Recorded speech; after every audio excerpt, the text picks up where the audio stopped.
You're watching Unreal Ant Gaming. This is Gohan from Dragon Ball Z. You want to see me turn Super Saiyan? Or should I take it to the next level? I'm also the narrator, too. Next time on Dragon Ball Z, make sure and smash subscribe to Unreal Ant Gaming.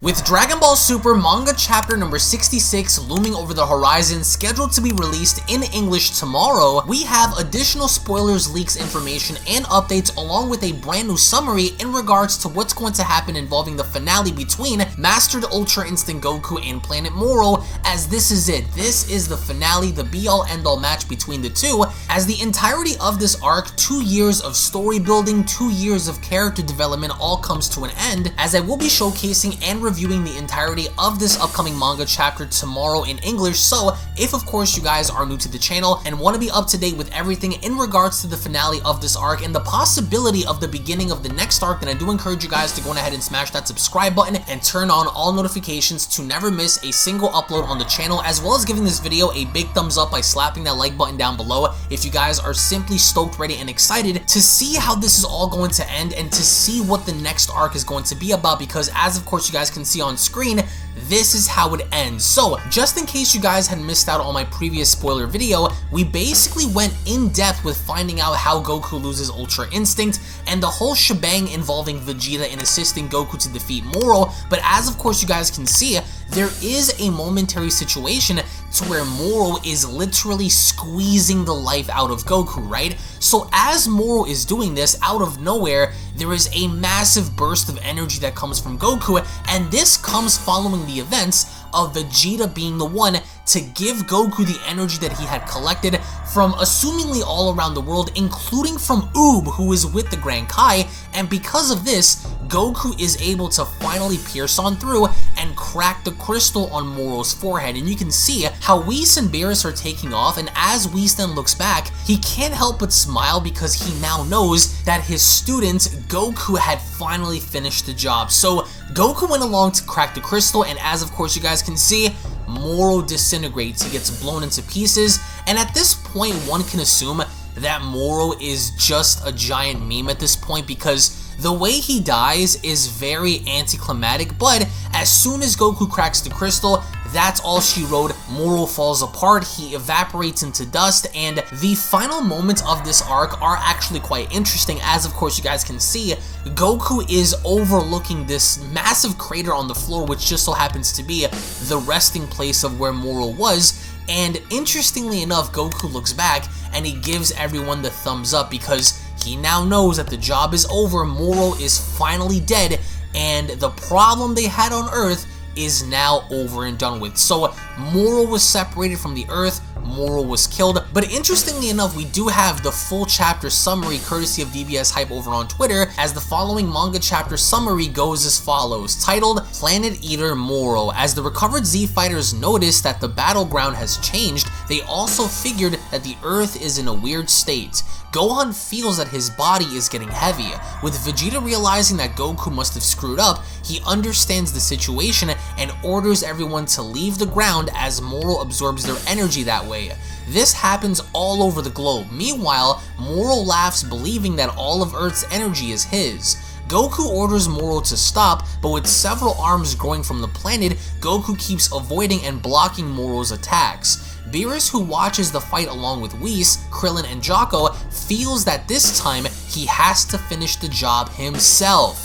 However, Whis receives an order from the Grand Priest that he and Beerus should come to his place. Whis suspects that it's about Maris's case. Before they can both leave, Whis tells Goku that the last chance to defeat Moro is to destroy the crystal in his forehead. With Goku then focused on it, he seems to disappear. Then suddenly Vegeta comes in screaming, "Get out of the way, Kakarot!" As the Saiyan Prince starts hitting the ground with Moro seemingly suffering, the crystal slowly coming out of the forehead again.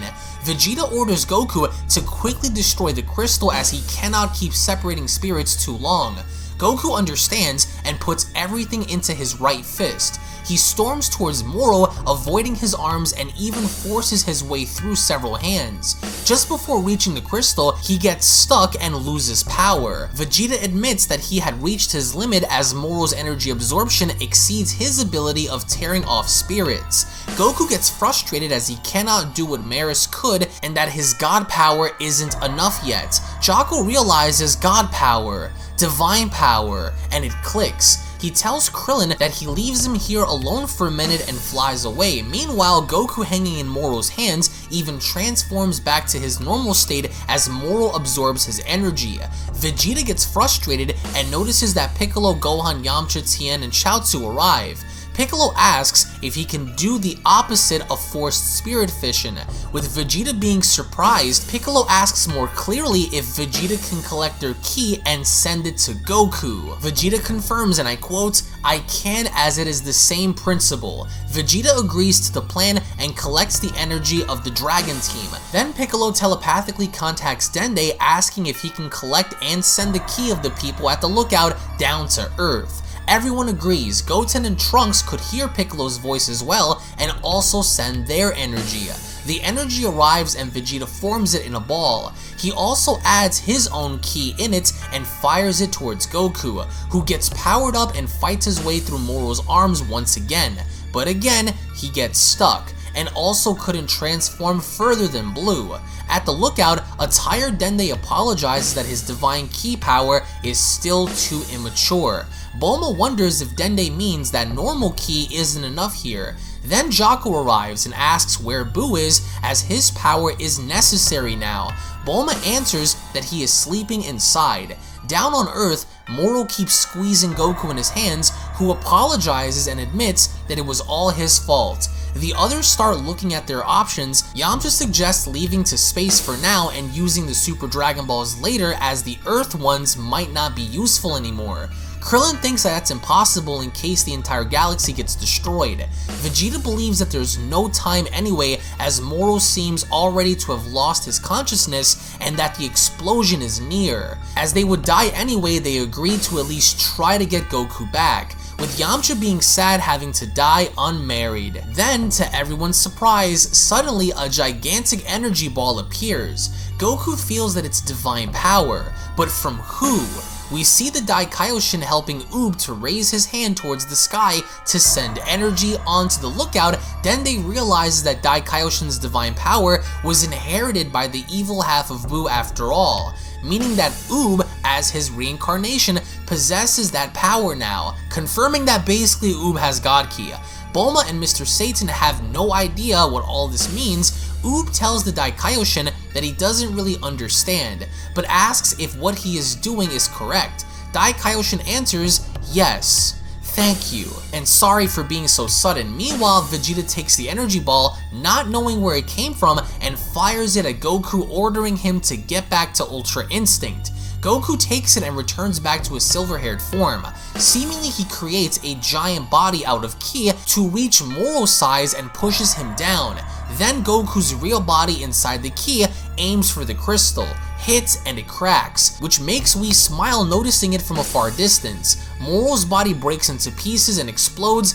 Buried under stones, everyone gets up again, wondering if it was enough. Piccolo points towards the crater with Goku standing there alone, who smiles and gives a thumbs up, suggesting they won. So this is it, this is over, and no, this is not the first time that Oob has been introduced, only because we've seen Oob in the Dragon Ball Super manga for the Tournament of Power when Goku was going to recruit Android 17. If you guys remember, when Goku was asking Dende, Dende had pointed out that there was a very strong Earthling who doesn't even know the depths of his own strength looming around, and that was when we got to see when Goku and Oob first came across each other, very subconsciously in the fact that they didn't really speak directly, but they knew of each other, right? Oob kind of felt out Goku, and Goku kind of felt out Oob. But here, this is the third time that we're actually seeing Oob here, because he was referenced during the Universe 6 versus Universe 7 tournament, during the Tournament of Power, and now in the Moro arc. So,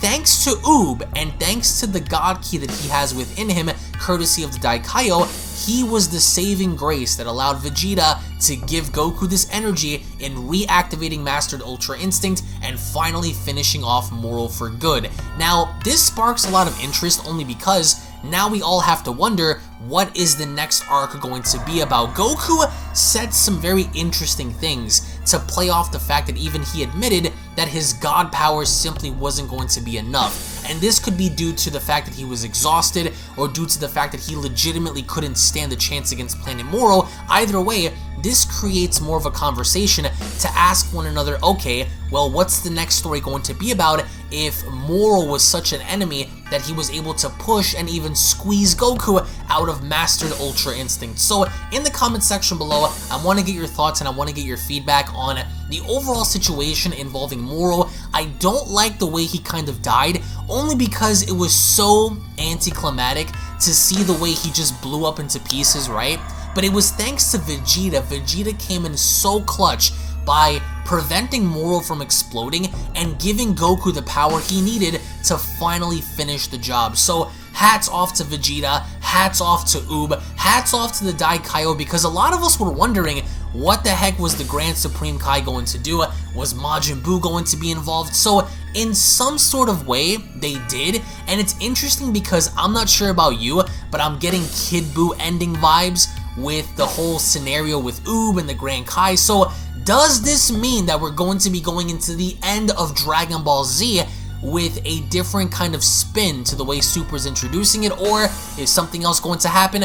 We're going to find out tomorrow, and of course as the months go on by. So again, thank you all so much for watching, thank you all so much for your time. If you guys are excited, give this video a big fat thumbs up by slapping that like button down below. If you guys are new, then be sure to go on ahead and smash that subscribe button, turn on all notifications. It has been an absolutely crazy ride ever since 2018 when this arc was first introduced, so I really can't wait to see what this franchise has in store for us going forward, because now this can go in one of many directions. So again, thank you all so much for watching, thank you all so much for listening, tune back in for more, and I'll be seeing you all down in the comment section below. Have a great day everybody, and take care. Peace. And a quick little reminder before you guys go, if you guys are unaware, I do have a second gaming channel located down in the description box below, so be sure to head on over to Unreal Royale and hit that subscribe button along with turning on all notifications, as to there, you guys will find all different kinds of gaming content that you will not get to find on Unreal and Gaming, titles and video games such as Grand Theft Auto, Call of Duty, Gears of War, Dragon Ball Z Dokkan Battle, Dragon Ball Z Legends, Dragon Ball Z Budokai Tenkaichi 3, Minecraft, Blair Witch, and many other retro games on that channel. So if you guys are into gaming, then make sure you guys subscribe over on Unreal Royale. I want to thank you all so much for your time, and I'll catch you all in the next one. This is the Galactic Emperor of the Universe, and of course I'm here to tell you to subscribe to Unrelent Gaming. Also follow Unrelent Gaming on these social media platforms to stay connected at all times. And if you don't, then very soon you will all be dead! Oh, did someone say Unrelent Gaming? Oh my god. The fuck, Zarbon? Put on some clothes! Well, why don't you put on any clothes? What? I don't need clothes. Jesus Christ, that's huge! What, Broly? Frieza. Uh-oh. Prepare to die!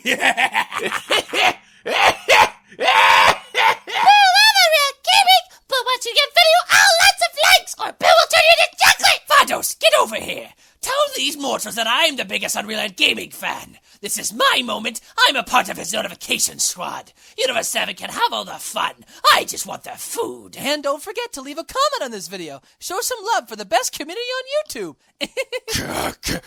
Kakarot!